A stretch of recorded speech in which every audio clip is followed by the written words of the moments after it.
Twongeye kubasuhuza abakunzi ba Iragurishwa TV. Tubazaniye rero ibibanza bishya. Ni ibibanza biri mu karere ka Bugesera, umurenge wa Ruhuhwa, akagari ka Kindama, umudugudu wa Kagasera. Nk'uko mubibona imbere yanyu rero ni igishushanyo mbonera. Ikibanza kimwe kiri kuri miliyoni 3,500,000. Ni ibibanza byinshi, 3 muri byo bimaze kugurwa. Hamagara rero kuri nimero ubona imbere yawe kugira ngo udacikanwa. Miliyoni 3,500,000 urabona ikibanza kiri ahantu heza, hari ibikorwa remezo, hari amazi, hegereye umuhanda, hari umuriro w'amashanyarazi, kandi hari mu gishushanyo mbonera cy'akarere nk'uko mubibona kuri screen zanyu.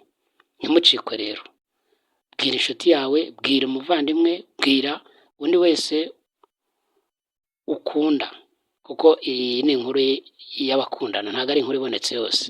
Mubwira ze rwose ibibanza bikiboneka yihahire, nakagaruka.